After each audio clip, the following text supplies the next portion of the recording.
සක්විති රජ කෙනෙක් නැවත උපදිනවා. ඊට පස්සේ බුදු කෙනෙක්ගේ වුණරෝම දාතු දකුණට සක්විති රජ කෙනෙක්ගේ වමට. පැහැදිලිද? ඊට පස්සේ තව මොනවද දෙන්නේ තව එකතු කරන්න පුළුවන්?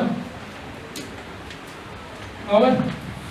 ශරීර ස්වභාවය ගත්තට පස්සේ එක වගේම සමාන කණ්ඩියක් කියන්නම්. සක්විති රජ කෙනෙක්ගේ මවත් දින 7කින් ජීවිතය අවසන් කරනවා. බුදු කෙනෙකුගේ මවත් දින 7කින් සංසාරේ මරණයටපත් වෙනවා. ඔන්න ඔය සමාන සහ අසමානතා ටික මතක තියාගන්න සරලව නිකන් ලොකුවට ඕනේ නැහැ. පොඩි සටහනක් විදිහට ඔය ටික ඔයාලා මතක තියාගන්න. ඒ ටික වැදගත් වේවි. ඔයාලගේ වමනා කරන තොරතුරු එකතු කරගෙන ඉන්න සඳහා. මේ පුතේ මේ සටහන තවත් මදියයි කවුරු හරි ඉන්නවද ලැබුණේ තියයි මේක අත්‍යවශ්‍යයි ඔයාලට පිටින් ආවු. කාගේ හරි අඩු කෙනෙක් ඉන්නවද? නැහැ. අර දඩේද? හරි මම ගෙනත් දෙන්න පුතේ.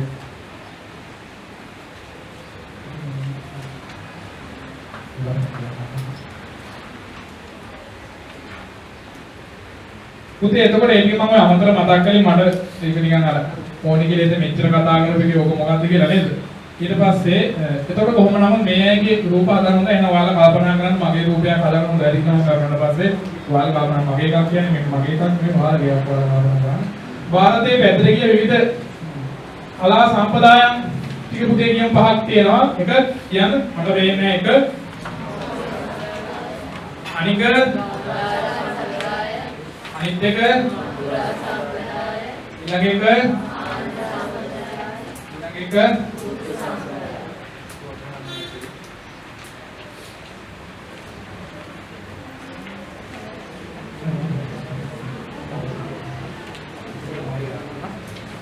ඊට පස්සේ පුතේ ආන්ත සම්ප්‍රදාය සහ ගුප්ත සම්ප්‍රදාය කියලා කොටස් ටිකක් බෙදනවා. මම එකක් විස්තර කරන්න. මේවා මේ මෙතනින් පස්සේ යන ස්ලයිඩ් ටික ඔයාලා ඕනනම් මේ ෆොටෝ එකක් දාගන්න. ඒක ටිකක් වටිනවා. ඔය තොරතුරු එකතු කරලා ඉතින් ලොකු සටහන් ටිකක් කියවනවා. මම කියන්නේ දාලා දෙන්න. කොහොමද වුණ ෆොටෝ එකක් දාගන්න අපි යන ස්ලයිඩ් එකට යන්න. පියවීමට හේතු සහ ගාන්ධාර ප්‍රතිමා විශේෂ ලක්ෂණ මම කරනවා. ගාන්ධාර ප්‍රතිමාවල විශේෂ ලක්ෂණ කතා කරද්දී මොනවද විශේෂ ලක්ෂණ? මහා කාරුණික ලීලාවක් තියෙනවා. ඔන්න ඔය ටික ලියාගන්න එක ෆොටෝ එකක් දාගන්න. අපි කතා කරන සම්ප්‍රදායන් ටික. ඒකේ ගාන්ධාර ප්‍රතිමාවල තියෙන විශේෂ ලක්ෂණය තමයි මහා කාරුණික ලීලාව පෙන්වන්න කරනවා. තව අත් සංවරව සිරුරට ලංව පිහිටීම කළා තියෙනවා. අවුදේ මතක් ඉදිරියට නැඹුරුපු බුද්ධ ශරීරයේ චුට්ටක් ඉස්සරහට නැමිලා තමයි රූපය හදලා තියෙන්නේ. net අඩවන් වෙලා තියෙනවා. භාගයට හැරිලා හිසගේ ස්වභාවිකත්වය අනුව නිම කිරීම කියන්නේ කෙස් සාමාන්‍ය අපේ නෝමල් තියෙන විදිහ තමයි කෙස් ටික තියෙන්නේ. බඳපටිය සහ දැඩි රැවුල සහිතව නිම කිරීම. දැන් අපේ පන්සල්වල තියෙන රූපවල බුදු සිරුරේ දැඩි රැවුලක් නිර්මාණය කරලා නැහැ. හැබැයි මේ සම්ප්‍රදායේ පිළිමවල පුංචි රැවුලක් දැඩි රැවුලක් නිර්මාණය කරලා තියෙනවා. නළලේ පිහිටි උණ රෝම ධාතු කවයක් බඳු වීම. කවයක් කියන්නේ මේ සම්පූර්ණ රවුමක් නෙවෙයි රවුමකින් කොටසක ස්වභාවයක් වගේ වෙලා තිබුණා. නළලේ තියෙන උණ රෝම ධාතු සම්පූර්ණ කැරගෙච්ච කෙස්ගහක් උනේ නැහැ. ආර්ශකවාකාර මේ වගේ රවුමකට තමයි හදලා තිබුණේ. අපි ළඟ එකට යමු. අතුරා ප්‍රතිමා විශේෂ ලක්ෂණ ෆොටෝ එකක් දාගන්න එක්ක සේව් කරගන්න. ශාක්‍ය සිංහ ලීලාව ප්‍රදර්ශනය කරනවා. එතකොට අර ගාම්භීර පෙනුමක් තියෙනවා. අත් සිරුරට ඈත් වෙලා පිහිටලා තියෙන්නේ. ශරීරයෙන් ටිකක් ඈතට ගිහිල්ලා තමයි අත් පිහිටලා තියෙන්නේ. net විවෘතයි. තොල් මහත් විදිහට හදලා තියෙනවා. කම්බල් කුඹලා තියෙනවා. අත් සම්පූර්ණ රවුම් මුණක් කියන්නේ අන්නේ විදිහට තමයි තිබුණේ. හිසකේ ශෛලීගත ක්‍රමයට කැරලිගේ සියත අර වල දැකලා ඇති කැරලි වගේ විනිවිද වෙන්න දුහල් සිවුරක් නිර්මාණය කරලා තියෙනවා. හැබැයි රැලි අඩුයි. පදපටිය සහ දැරිදවල දෙකගත නොහැකි මේ පිළිමවල ශීර්ෂය මත ගැටයක් බඳු උස්නීසයක් ඇත. ඒ කියන්නේ අර ඔයාලා දැකලා තියෙන ඔළුවේ නිකන් අර උඩට ගිහින් යන තියෙන කෙස් ටික බෙරට යවලා වගේ. යන්න බල මොකේ කර ගන්න උඩට ගිහලා අන්න අර වගේ නේ. ආත්මාසනය මත පහසු ආකාරයට වාඩි විය ඇත. පద్මාසනයක් කියලා කියන්නේ නෙළුම්මලක් හදලා තියෙන ආසනයක්. ඒකේ බුදුරජාණන් වහන්සේ නිකන් පහසුවෙන් ඉන්න ආකාරයට ඒ රූපේ නිර්මාණය කරලා තියෙනවා. අපි තව යමු.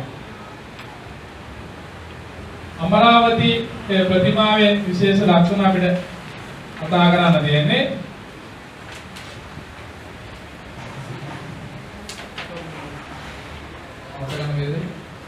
අමරාවති විශේෂ ලක්ෂණ වම් උරේ පමණක් වැසෙනසේ සිවුර පෙරවලා තිනවා.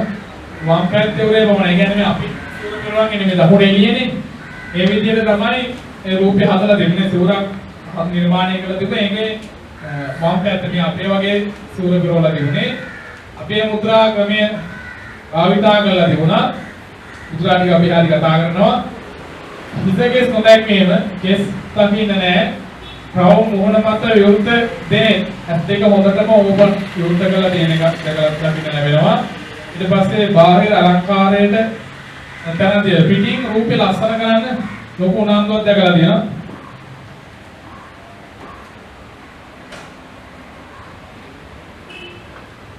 ඔව් දෙයක තමයි දෝපාර පුද්ගලයන් කියන්නේ මේ ටික තමයි. ඔව් නේ තමයි. බාහිර අලංකාරයට ගණන් දෙන්නේ මහා කරුණාව හා මහා ප්‍රඥාව දනවන. ඒ කියන්නේ රූපෙන් පෙන්වන්න බෑනේ මහා කරුණා මහා ප්‍රඥාවයි. ඒ වුණාට සාන්ත ඉරියව්ව සමාධි පිණීමේ ගාවට ගියන් හැඟීම තියෙන කෙනාට ඒක විශේෂත්වයක් පේනවා. නෝමල් කෙනෙකුට සමාධි වෙන දෙකයි ඒක අමුත්තක් පේන්නේ නැහැ. නිපිලිමක් වගේ තමයි. හැබැයි බුදුදහමට මුසු වෙච්ච කෙනෙකුට එයා හැඟීම් එනවා. කොච්චර නිකන් සෙල්ලක්මාර විදියට ගියත් විකාර ලෝකෙක ඉඳලා ගියත් අනුරාධපුරේට ගියාට පස්සේ එන හමුම්පුරු සුවඳට එන මල් සුවඳට මේ මිනිස්සු ගාව තියෙන අර අමුතු බැති ගතියට අපේ හිත නැමෙනවා. එහෙම නෙවෙයිද? මොන තරම් නිකන් පිස්සු විකාර ලෝකෙකින් ඉඳලා ගියත් එහෙට ගියාට පස්සේ අපි ඒ භූමියට නිකන් ඇඩ ගහනවා. සිරප්පු දෙක ඉබේ ගලවන්න ගොයර තනක් වල අපි ගලවනවා. ඊට පස්සේ යම් කිසි පාද රිද්මයක් අපි අනුගමනය කරනවා නේ. හැමෝම නිකන් හරි නෙළුම් බලක් මොකක්hari මලක් අරගෙන යන උත්සාහයක් කරනවා නේද? කෑ ගහන එක අඩු කරලා අර ඒ සමාජයට අපි ගැළපෙන විදිහට නිර්මාණය වෙනවා. ඒ වගේ පර මහා කරුණාව හා මහා ප්‍රඥාව කියන ලක්ෂණ දනවන්න අමරාවතී ප්‍රතිමාවේ නිර්මාණකරුවෝ උත්සාහ කරගෙන තියෙනවා. අපි යම් කියන්නේ.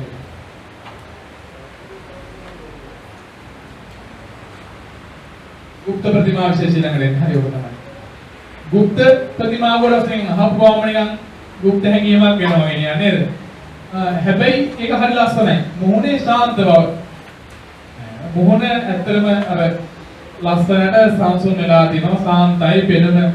උදේ බුදු පිළිමවත් අර එහෙම අමුතු ගතියක් දැන් සමහර පිළිම දැන් ඔයාලා ගෙදරට ගිහින් බුදු පිළිමයක් ගෙනදී ධර්ම පිටකේ බෙදන්නේ ප්‍රකරණ ගාන්ත විදියට ධම්ම සංගණී ප්‍රකෘති විභාග ප්‍රකරණේ ධාතු කතා හරිද?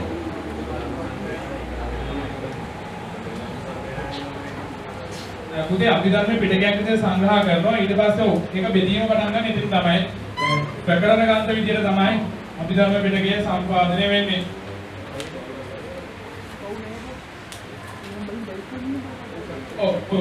තුන්වෙනි ධර්ම සංගායනා කතාවත් ප්‍රකරණේ මේ හදන අර කායද දුර්මත ඛණ්ඩනය කළානේ. පරවාද මත ඛණ්ඩනය කළා, සකවාද මත එකතු කළා තමයි මේ අදාවත් ප්‍රකරණේ නිර්මාණය කරන්නේ. කෙසේම දැන් අපි කතා කරන්නේ අශෝක රජතුමාගේ මේ ක්‍රමවේදයේ ධර්මාශෝක රජතුමා බෞද්ධයන් බවට පත්ලා කොහොමද අර පිළිසි අවලා ශාසනය සංශෝධනය කළා. තුන්වෙනි ධර්ම සංගායනාව කළා. අහනවා ප්‍රශ්නයක් මම දැන් ශාසනයේ අයිතිකාරයෙක්ද කියලා. මොකද උත්තරේ? ශාසනයේ අයිතිකාරයෙක් වෙන නම් Tamanගේම ලේ ඥාතියෙක් පැවිදි කරන්න ඕනේ කිව්වා. ඒ අනුව තමයි කවුද පැවිදි කරේ පුතේ? මහින්ද කියන Tamanගේ උදායි සංගමිතා කියන දියණියයි කැමැත්තෙන් ඇත්තටම පැවිදි ඉදිරිපත් වුණා. ඉතින් පැවිදිලා එයාට තහම් උගන්වලා අවරණ සතුන් පිළිවෙල විදිහේ වටිනා කියන වස්තු දෙක ලංකාවට එකතු කිරීම සිද්ධ කළා. දේවානන්ද පිටිස්ස රජතුමාගේ සමයේ තුන්වෙනි ධර්ම සංගායනාව ඇත්තටම ගොඩක් වැදගත් වෙන්නේ බුදුදහම එක තැනක වගේ ಭಾರತය තුල හිර වෙලා තිබිච්ච බුදුදහම ಭಾರතයේ කඩාගෙන තවත් දේශයන් 9කට යැවීමේ හැකියාව තිබුණා. මේ දෙවන ධර්ම සංගායනාව සිදු කිරීමත් සමග ශාසනික වශයෙන් විශාල ප්‍රබෝධයක් ඇති වෙච්ච සංගායනාවක් විදිහට අපිට දෙවනි ධර්ම සංගායනාව පිළිබඳව කතා කරන්න පුළුවන්. සංගායනා ගැන හතරවෙනි සංගායනාව කතා කරන්නේ අපිට කනිෂ්ක රජතුමාත් එක්ක. කනිෂ්ක රජතුමා කියන්නේ ශාසනික වශයෙන් විශාල සේවාවක් කරපු බෞද්ධ රජ කෙනෙක්. එතුමාගේ මූලිකත්වයත් එක තමයි හතරවෙනි සංගායනාව සිද්ධ කරන්නේ. ධර්මාශෝක චරිතය ගැන කතා කරද්දී යා බෞද්ධ ප්‍රතිපත්ති අනුගමනය කළේ කොහොමද කියලා විස්තරයක් ආවොත් මෙයා බෞද්ධයෙක් වුණාට පස්සේ ලෙන් ලිපි, ඌරු ලිපි, ඇංග ලිපි, අභිලේඛන වගේ පුරාවිද්‍යාත්මක සාධක වලින් හමු වෙන ගොඩක් දේවල් නිර්මාණය කරනවා බුදුදහමේ කරුණු ඇතුළත් කළා. දහම රකින්න ඕනි ආකාරය විස්තර කළා. හැමතැනම දහම් පෝරු නිර්මාණය කරනවා. විහෙර විහාරස්ථාන 84000ක් නිර්මාණය කරන බව සඳහන් වෙනවා. ශාසනය වෙනුවෙන් විශාල කැපකිරීමක් කරපු බව තමයි විස්තර සඳහන් වෙන්නේ. ඉතින් පටිසාරණිකා දේපණිය කියන කර්ම දෙකේ ඒක විනය කර්මයක්. ඒකට සම්පූර්ණ නමක් නාමිකව දෙන්න පුළුවන් කමක් නැහැ. නිදහස් අර්ථයක් විදිහට ඒ දෙකට කියන්නේ ඒ නෝම තමයි. අර වැරදි ඒ කියන්නේ වික්ෂුන් වහන්සේලා කලේ වැරදි දෙයක් කියලා කරන්නේ අර සමූහයක් එකතු වෙලා යාලා කරපු වැරදි කියලා කියන්න කරපු විනය කර්මයක් කියනවා. පටිසාරණීය කර්මය කියන්නේ. ඊට පස්සේ කනිෂ්ක රජතුමා ගැන කතා කරද්දී ගොඩක් වටිනවා එතුමාගේ චරිතය. හතරවෙනි ධර්ම සංගායනාව සඳහා නායකත්වය ලබා දුන්න කෙනෙක් විදිහට අපිට එතුමාව සඳහන් කරන්න පුළුවන්. මම පොඩි විස්තරයක් කියලා පුතේ මම දුන්න අර ලොකු සටහනේ 54 පිටුවේ කුෂාණ වංශ පරම්පරාවෙන් පැවතෙන කනිෂ්ක රජු ද්විතීය ධර්මාශෝක කියලා හඳුන්වනවා. කියන්නේ පළවෙනි ධර්මාශෝක රජතුමා වගේමයි චරිතය ඉතාම හොඳ බුදුදහමට ගොඩක් උදව් උපකාර කළ රජ කෙනෙක් විදිහට සඳහන් කරන්න පුළුවන්. කනිෂ්ක රජු අධිරාජ්‍ය බවට පත් වීම පසු කාශ්මීර ඊට පස්සේ යාකාන් ගෝඨාන් චීන තුර්කිස්තාන යන ಭಾರತයේ සිට ප්‍රදේශ ආක්‍රමණය කර පාලනය කර බව රාජ්‍ය පාලන කාලය අවුරුදු 42ක් බවට දක්වනවා. චීන දේශාටක පාහියන් සහ ෆියුසියන් යන එරරුන් දෙපළම කනිෂ්ක රජු ගැන වාර්තා සඳහන් කරලා තියෙනවා. ඒ වගේම විශාල සේවාවක් කරපු රජ කෙනෙක් බවට තොරතුරු තියෙනවා. පුතේ එතන තියෙන තොරතුරු ගොඩක් තියෙනවා. කළු ඩොට් ඩොට් දාලා ඒවෙන් ඔයාලා එකයි දෙක හයක් විතර හයිලයිට් කරලා මතක තියාගන්න. හයක් විතර හයිලයිට් කරලා මතක තියාගන්න. කනිෂ්ක රජතුමා සහ හතරවන ධර්ම සංගායනාව විදිහට ඔක එන්න පුළුවන්. ප්‍රශ්නේ හැදෙන විදිය මම දුන්න ප්‍රශ්න 13 වසරෙන් හැදෙන ප්‍රශ්න කියලා කොලයක් දුන්නා. ඒකේ තියෙනවා අහන්න ප්‍රශ්නයක් හැමෝටම බැරි වෙලාවත් කොහොමද අහන්න පුළුවන්කම තියෙන්නේ කියලා. ඊට පස්සේ නවරණ සසුන් පිළිවෙම කියන කාය මතක් කරන්න යන්නේ නැහැ. ඒක එකතු වෙන්නේ ධර්මාශෝක රජතුමාත් එක්ක අපි ඊළඟ සයිඩ් එකට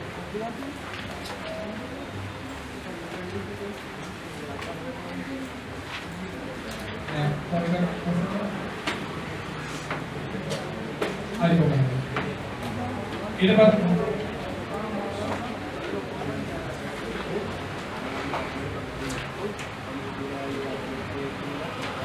ඊට පස්සේ කියන්න දෙයක් තමයි ධර්ම සංගායනා කියන එක අතහරින්න එපා කිසිසේත්ම.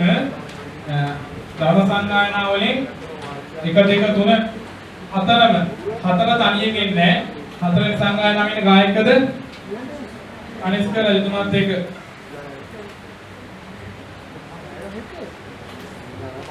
පටිසාරණීය කර්මය කියන්නේ එක්ක විසීමෙන් වාසය කිරීමෙන් කියලා තහනවා.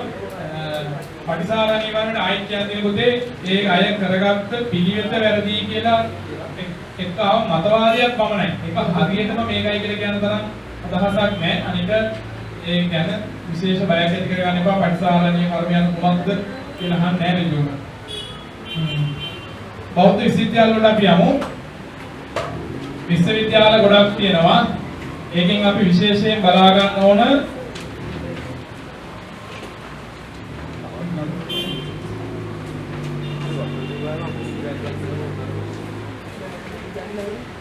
නාලන්දා විශ්වවිද්‍යාලය අනිවාර්යෙන් බලා ගන්න ඕන. අතාරින්න එපා ඒක. වික්‍රමශීලා විශ්වවිද්‍යාලයත් අවශ්‍යයි. වලපි විශ්වවිද්‍යාලයත් අවශ්‍යයි. ඒතර මම විශ්වවිද්‍යාල තුනයි නිකුවේ. ඒතර ඊටු ටිකට මොකද වෙන්නේ? ඊටු ටික කවුද පැරණි දේශේ පෙනී සිටින විභාගෙට? තුසක්. කයි දෙකයි තුනයි හතරයි පහයි හයයි හතයි අටයි නවයයි. නවයයි ඉන්නේ නේ. හරි. දැන් අපි මෙතන කතා කරන්නේ නාලන්දා විශ්වවිද්‍යාලයයි වික්‍රමශීලා එකයි කුමාරලම්බි විශ්වවිද්‍යාලයයි මේ තුන තියෙන්නේ නව නිර්දේශන. පැහැදිලිද? හැබැයි තව තියෙනවා ඕතාන්තපුර තියෙනවා ජගන්තලා තියෙනවා. ඒවා ලොකු තොරතුරු නැහැ බලා ගන්න සහ ඒවෙන් ප්‍රශ්න හැදෙන්නේ පැරණි නිර්දේශන. හොඳට මතක තියාගන්න පැරණි එක කරන අය ඉතුරු ටිකෙන් හැදෙනවා ප්‍රශ්නයක්. ඒ නිසා පැරණි නිර්දේශ සඳහා පෙනී සිටින කෙනෙක් නම් මේ සියලු නම් ටික ලියා ගන්න. මේකේ තොරතුරු එකතු කර ගන්න. තොරතුරු වල අඩුපාඩුවක් මොනවද දෙපොතෙන් මගේ ෆෝන් නම්බර් එකේ සටහන මම එකතු කරලා දෙනවා. අනිවාර්යෙන් මතක ඇතුව අතරේ හෙටම තමන්ට අඩුපාඩු තොරතුරු ටික ඉල්ලීම් කරලා එකතු කරගන්න. PDF විදියට මම දෙන්නම්. හරිද? නැහැ කියලා මේ අතාරින්න යන්න එපා. මොකද මේ විශ්වවිද්‍යාලයෙන් ලොකු තොරතුරු නැහැ හොයාගන්න. ඒකට හේතුව තමයි මේවා වැඩ කරපු ගුරුවරුම තමයි ඒව හදන්නේ. නිකන් මම පන්සලක් හදලා මමම ගිහලා තවත් පන්සලක් හදුවා වගේ. මම ඉස්කෝලයක් හදලා මමම ගිහලා ඉස්කෝලයක් හදුවා. මම මෙතන පන්තියක් කළපොතේ ආයි යාපනයේ පන්තියක් කළා මම BCOට ගන්නන්නේ මේ ටිකමනේ. අන්න ඒ වගේ මේ මුලින් තියෙන විශ්වවිද්‍යාල හදාපු ගුරුවරුම තමයි අනෙක් විශ්වවිද්‍යාල නිර්මාණය කරන්නේ. ඒ නිසා ඉගැන්වීම් රටාව එක වගේමයි. පැහැදිලිද? ගන්න මේ සටහනේ 56 පිටුව නාලන්දා විශ්වවිද්‍යාලය අවුරුද්දේ නිදාගන්නේ ඔබ නිදාන්න සුවින් කරදිලා ඉලා අතර නොයින පවන් සාසර නිදාගන්නේ බාරියෝනේ නිදාගත්තේ හැකිද අමු විතරේ කාමර දෙන්න උනත් අයිති කොක්ක දෙන මේ දවස්වල ඉන්නේ විභාග වේදිකාව තවත් පැමිණ නැත්නම් ඒක එන්නේම නැහැ. ඒ සෙන්සර් එක අලුතෙන්ම දාන්න වෙනවා. ජපානයෙන්ම ගෙනලා දාන්න වෙයි. විභාග වේදිකා සෙන්සර් එක තාම වැඩ කරන්නේ නැත්නම් ඉන්ටිග්‍රේට් වෙන්නේම නැත්නම් ඒ සෙන්සර් එක ගෙනල්ලා අයි කරන්න වෙයි. අවර කොහොම කෙටි කාලය දෙන්නේ හිස ගිනි ගත්තක එකිනෙ නිවන ලෙස තමයි BC පාඩම් කරන්න වෙන්නේ. BC විතරක් නෙවෙයි අනෙක් විෂය අනුත් එහා සමානම වේට් එකක් දෙන්න ඔයාලා. මොකද ඒකාන්තයක් මේකට ඒ ප්ලස් එකක් දුන්නත් වැඩක් නැහැ අනිත් ඒවා හැලිලා නම්. ඒ නිසා සමාන පීඩනයකින් විෂයන් තුන එකම ඉන්න පීඩනය කියන්නේ මානසික ආතතිය කකුල් දෙක වතුර බාගෙන පාඩම් කිරීම හෝ ඔළුවෙන් හිට ගැනීම වගේ ක්‍රියාදාම නොවේ. ටිකක් මහන්සි වෙන්න. නිදාගත්ත නම් හරියක ලොකු ගැටලුවක් නැහැ. මම නිදාගෙන වතුරෙන් මල්ද ඉස්සන්නේ 11ට විතර නිදාගෙන 4ට වගේ හැරියනම් ගැටලුවක් නැති වෙයි.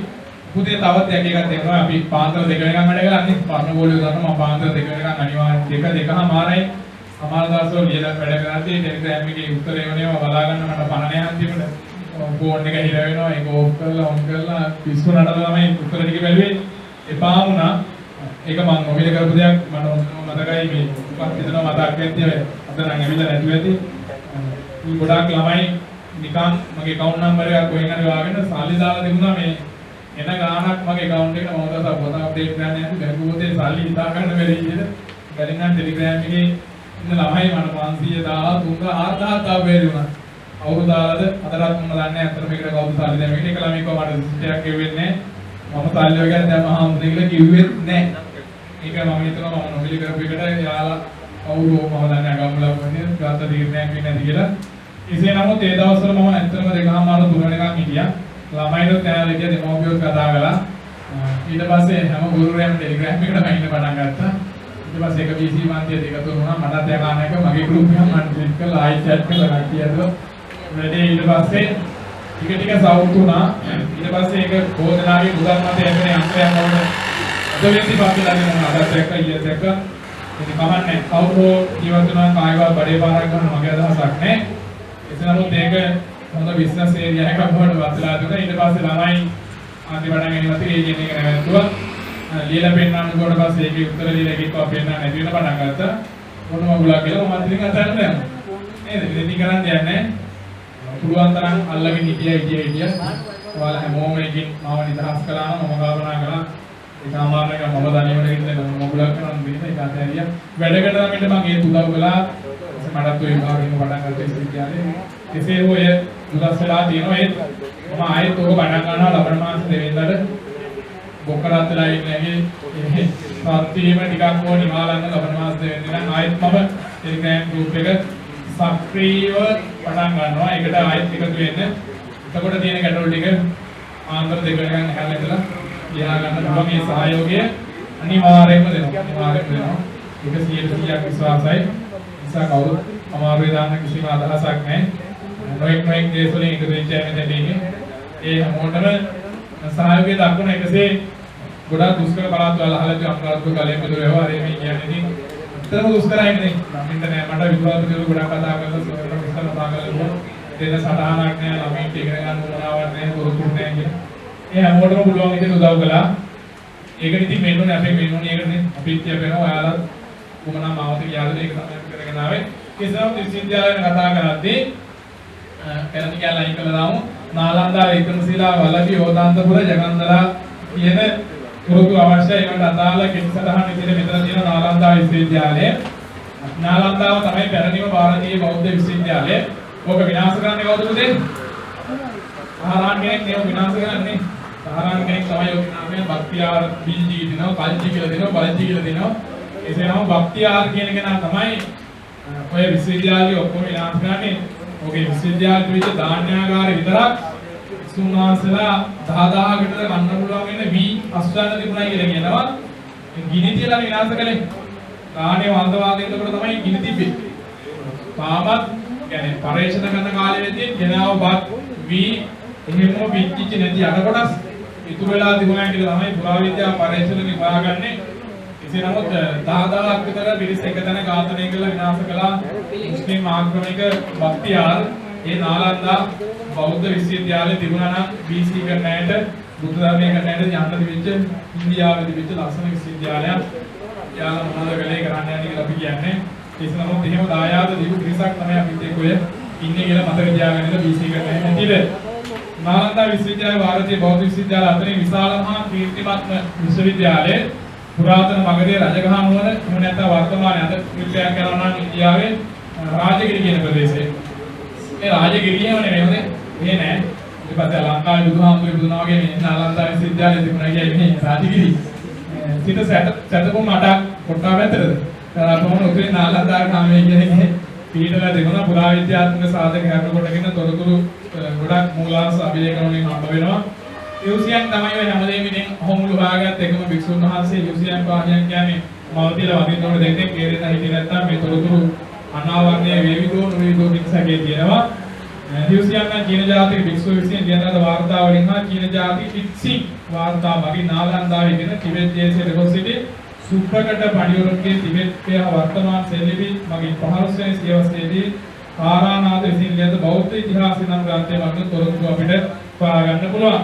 සැරියුත් හිමියන්ගේ ආදාහනයෙන් පසුවීම ධාතුන් කොට නාලන්දාවේ විහෙරක් ඉදිකරු බව අතරතුර සඳහන් වෙනවා. සූත්‍රාගත කරුණට අමතරව බුදුරජාණන් වහන්සේට කිහිප වරක් නාලන්දා ප්‍රදේශයට වැඩම කරු බව සඳහන් වෙනවා.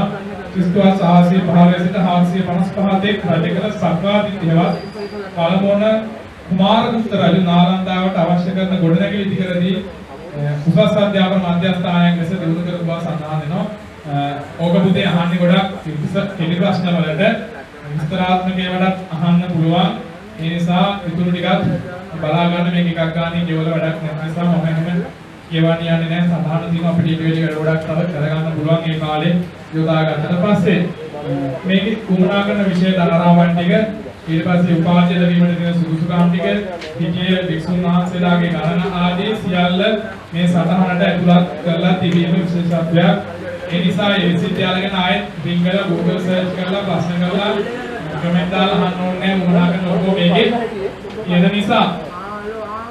ඊට පස්සේ මොකද්ද පුතේ තියෙන විශ්වවිද්‍යාලේ? මොකද්ද? වික්‍රමශීලා විශ්වවිද්‍යාලය. ඒකත් ಭಾರತೀಯ බෞද්ධ විශ්වවිද්‍යාලයක්. ඒක කවුද විනාශ කරන්නේ නැත්තේ? පුතා ඒකත් අරපොරම තමයි. මට තියෙන ගැටලුව මේක අකුර විනාශ කරලා දානකම් මොන පාලකයාද මොන නීතියෙන්ද ආරක්ෂා වෙලා හිටියේ කියලා. එහෙම නැත්නම් ඔය මුස්ලිම් අයගේ නම් ඔක්කොම එක වගේ මොහමඩ් ගාතරවත් හැමෝම මොහමඩ් නේ. සාහිලා ගාතරවත් හැමෝම සාහිලා වගේ. ඒක අර යාලකට යනවා එක නමක් අන්නේ වගේ වෙන කෙනෙක් ගෝවිලා මට හිතුණා දැන් ඔක්කොම විශ්වවිද්‍යාල ව්‍යාපාරය නාස් කරලා තියෙන්නේ. යාවද වෙන පිළිසද්ද කියලා මම හරියටම දන්නේ නැහැ. එතකොට පුතේ වික්‍රමශීලා විශ්වවිද්‍යාලය බලා ගන්න නාලන්දා වගේම තමයි ඒක සහෝදර ආයතනයක් විදිහට නිර්මාණය වෙන්නේ. ඒ නීතිය බුරුරුම තමයි ඉන්නේ. අර මණ්ඩප ටිකක් තියෙන 59 රත්නාකර ශාන්ති පෙරදිග දොරටුව, වාගීශ්වර කීර්ති බටහිර දොරටුව, නරෝපා උතුරු දොරටුව, ප්‍රඥා කරණදී දකුණු දොරටුව, රත්න රජ පළවෙනි දොරටුව, ඥානශ්‍රී මිත්‍ර දෙවෙනි දොරටුව අන්නේ ටික බලා ගන්න. ඊට පස්සේ විශ්වවිද්‍යාලයේ කටයුතු කරපු මණ්ඩල ගන්න ආචාර්ය මණ්ඩලය, අධ්‍යාපන මණ්ඩලය, පරිපාලන විනය මණ්ඩලය, ප්‍රවේශ මණ්ඩලය කියන ඒවා වැඩි හරියක් බලා ගන්න. ඊට පස්සේ මේ දොරටු ටික එකතු කර ගන්න අනිවාර්යයෙන්ම අතහරින්න එපා කිසි දෙයක්. වලපු විශ්වවිද්‍යාලය ගැන ලොකු තොරතුරු නෑ. ඒවත් හැබැයි අර වගේම ආයතන ඒවැයම සේවය කළ ගුරුවරු තමයි මේ විශ්වවිද්‍යාලය නිර්මාණය කරන්න දුන්නේ. ඒවත් පසු කාලීනව යම් කිසි වර්ෂ ගානක් පැවතිලා මුස්ලිම් ආක්‍රමණයන්ගේ අතේ සම්පූර්ණයෙන්ම විනාශ වෙලා යනවා. පැහැදිලි නේද? එතකොට දැන් කල්පනා කරනදී අපි කරන නිර්දේශය අපිට මොකද වෙන්නේ? අපි අමාරුවෙද අපි අනාථයිද කියලා. එහෙම අනාථ වෙන්නේ නැහැ කිසි හේතුවක් නිසාවත්. අනිත් ඒවා මම නැවතත් කියන්නේ ලොකු තොරතුරක් බලාපොරොත්තු වෙන්නේ නැහැ විභාගෙට. හැබැයි අහන්න 100%ක් වෙනකට තියෙනවා. ඒ නිසා අවශ්‍ය තොරතුරු එකතු කරගන්න මාස්ටර් ගයිඩ් එකෙන් ලේසියෙන් එකතු කරගන්න පුළුවන්. එහෙම එකතු කරගන්න බැරි කවුරු හෝ ඉන්නවා නම් එයාලට පුළුවන් මගෙන් ඉන්නීම් කරලා අද නැතුව හෙට හෝ අනිද්දා ඉඳන් කිසියම් ලබාගෙන හැකියාව දෙන පොඩ්ඩක් කතා කරන්න සෙමිනේකට ආව ළමයි හාමුදුරනේ විශ්වවිද්‍යාලයක දැන් කියලා මම සදාන් PDF පැක් එකක් හදාගෙන මට මොකද මේක ශේෂ්ඨා කරන්න පුළුවන්කම තියෙනවා. අපි යන්නේ ස්ලයිඩ් එකට.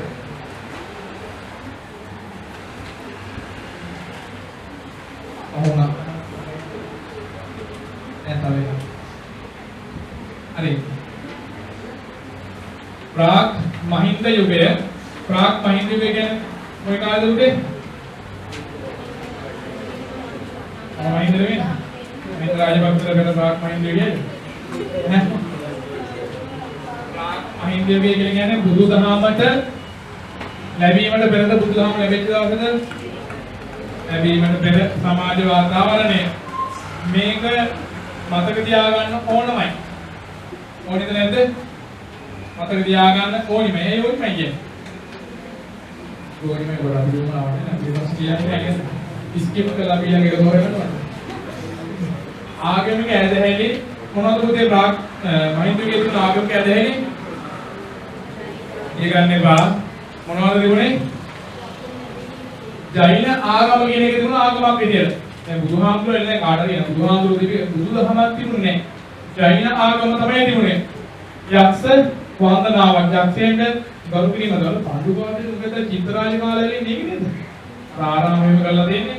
යක්ෂයින්ට ආරාම කරලා ඉදි කරලා දුන්න එයාට සැලකුවේ බලාපු චිත්‍රපටිය මම හිතන්නේ පාඬුකාරයේ කියන්නේ නැති නේද? එයාට ආරාම කරලා දුන්නා. ඒ දීප පිරිසට ආරාම කරලා දුන්නා. ඒ වගේම දේව අර නයන වැරදි වර්ණ කියලා දේව නාග ඇදහිලි වගේ ඒවා තිබුණා.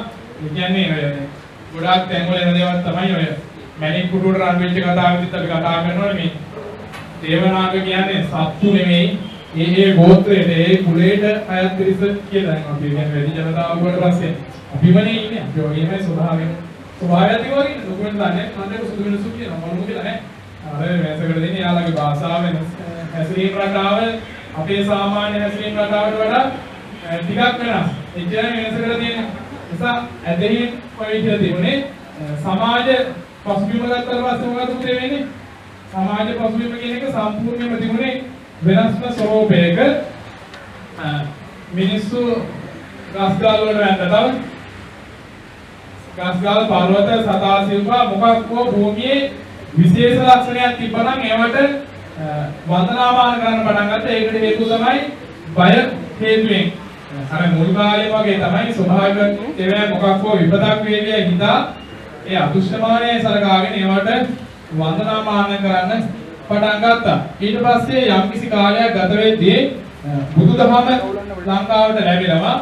බුදුදහම ලැබුණාට පස්සේ වෙන එකම දේ තමයි අර තිබිච්ච වැරදි ආකල්ප වලින් මිදලා සමාජයේ බෞද්ධ වාතාවරණයක් අනුව වැඩ ගැහෙන එක. මහින්දාගමනයේ පසුව අපිට කතා කරන්න ඕනේ ඊට පස්සේ මිහිඳු හිමියන් විසින් දේශනා කළ සූත්‍රාදී කොටස කතා කරලා ඊළඟ ස්ලයිඩ් එකට යන්න. එකක් මාරු දෙකම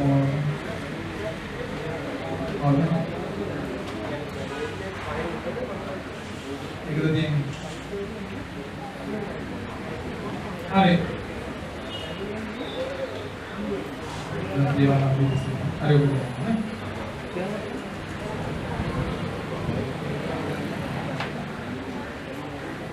යාඥා කරන්නේ PowerPoint එක නතර වේවා වගේ බයනි බව කොහොමද නතර කරලා දෙන්නේ ඒක හරියට ඉස්සර ගන්න බැරි පුතේ එතකොට ආගමික වශයෙන් දැන් බුදුදහම ආවට පස්සේ මහින්ද යුගයේ සම්පූර්ණ බෞද්ධ වාතාවරණයකට ලක් වෙනවානේ ඊට පස්සේ දැන් ආගමික වශයෙන් ගන්නම දෙයක් තිබුණේ නැහැ රටේ රජතුමා පවා මොකද කළේ ප්‍රාණඝාතය කළානේ ඒ එදා ඕනේද කතාව කියන්නේ ගොයිලා නේද ඉස්සපානනවා මොනවද දුවනවා කියන්නේ කොහොමනෝ ඒ මොවා ඝාතනය කරන පටන් ගන්න සිද්ධිය නම් ඒ කියන්නේ වැදගත් රාජ්‍යෝත්සවදී බව සත්ව ඝාතනයේ මැරීම මහා පංචශීල ප්‍රතිපදාවෙන් තොර අමුතුම ජීවිතයක් ගත කළේ ඊට පස්සේ බුදුදහම ලැබීමත් එක්ක බුදුහාමුදුරුවෝගේ දහම මිදුහාරහතන් වහන්සේ රජතුමා ඇතුළු පිරිසට දේශනා කරනවා කුල්ලහට්ටි පදෝපම සූත්‍රයෙන් ගොඩක් වැදගත් අවස්ථාවේ දේශනා කරන සූත්‍ර විදිහට ඒව අහලා රජතුමා රජමාලිගාව පිරිස බෞද්ධය බවට පත් වෙනවා ඊට පස්සේ කාන්තාවන්ට දහමහා නොමනා වෙලා සංගමිත්තාදරණියගේ පැමිණීමත් එක්ක තමයි වික්ෂුණී ශාසනයත් ආරම්භ කරන්නේ ඒකත් එක්ක ලංකාවේ ලොකු ප්‍රබෝධයක් වෙන කාලපාසාදිය හදනවනේ කාලපාසාදිය කියන්නේ මැටි වලින් හදලා ඒක මුච්චනවා මැටි වේලෙන්නේ හදිසියට විදියට ගන්න ඕනේ නේද ඒක ඊට මැටි පිටුවම කල්ම කල් වෙනවනේ ඒක කාලපාසාදිය බවට පත් වෙනවා කෙසේ නමුත් ඊට පස්සේ සිවුසන කලාවන්ගේ යුක්ත අය වැඩ කරන කම් ශ්‍රේණිගත ඒකයි යනවා සම්පූර්ණම ලංකාව ඇට ගැහෙනවා බුදුදහමට අනුකූලව ඕක විද්වතුන් නිර්වචනය කරන්නේ අශෝක රජතුමා ලංකාවත් ධර්ම විජය ප්‍රතිපත්තියෙන් අල්ලාගත්තයි කියන. ඇත්තනේ. එයාගේ ධර්ම ඒ අනුරුවක් විදිහට තමයි මෙහෙට එව්වේ. ඊට පස්සේ අපි ඒ රටේ රජතුමා කරන විදිහට අභිෂේකයෙන් නම් හැමදේම අපි ඒ විදිහට කරන්න පටන් ගත්තා. ලංකාව අල්ලාගත්ත කියලා කියන්න පුළුවන්. ධර්ම විජය ප්‍රතිපත්තිය ලංකාව නතු කරගත්තයි කියලා කියන්න පුළුවන්. අපහසුතාව වෙනකොට විනාශ කරන්න පුළුවන්. ඒ සමයේදී හිටියේ කවුද? දේවානම්පියතිස්ස රජතුමා මොට සීව රජතුමා කියන්නේ කවුද පුතේ? දේවානම්පියතිස්ස රජතුමාගේ එයා තමයි අශෝක රජතුමාගේ හොඳම යාළුවා.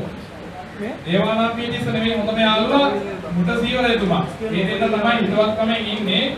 හැබැයි එහෙම ඉඳලා මේ ධර්මාශෝක රජතුමා කල්පනා කරලා දැන් එයා වයසගත ඒ නිසා එයා ඉන්න කාලේ බුදුදහම ප්‍රබෝධයක් ඇති වෙන්නේ නැහැ කියලා ඉඳලා තමයි ආත්ම මැද්ද දේවානම්පියතිස්ස රජ වෙනකන් ඉන්නේ. ඊට පස්සේ ආගේ කාලේ තමයි බුදුදහම ලංකාවට එවන්නේ. එසේ නමුත් දේවානම්පියතිස්ස කියන්නේ මුත්තසීව රජතුමාගේ දෙවෙනි පුත්‍රයා මේක ෆොටෝ එකක් ගහගත්තා නම් හොඳයි. බුදුරුපිගේ ලොකු සදානක් කියලා නැත්නම් එකතු කරගන්න වෙන්නේ.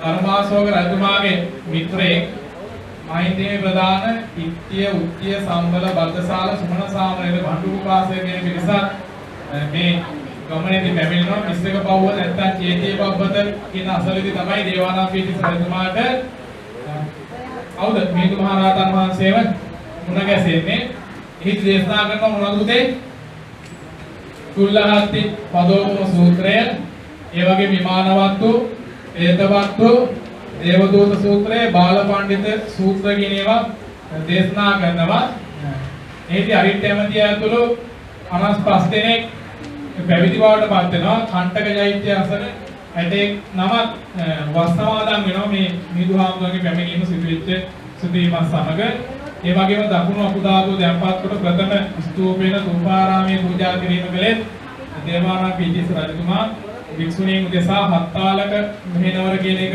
ඉදි කරනවා සිම්මා බෝධිය ගෙනීමට කටයුතු කරනවා දේවානම්පියතිස්ස රජතුමා ගැන සියලුම තොරතුරු මෙතන තියෙනවා මේ ටික ලියද්දි කඩලා ඡේද වශයෙන් බෙදලා විස්තර කළ දක්වීම ඔබගේ යුතුයකමක් මේ රාජකාරිය මට කරන්න බැරි බව කරුණාවෙන් මතක් කරන්න කැමතියි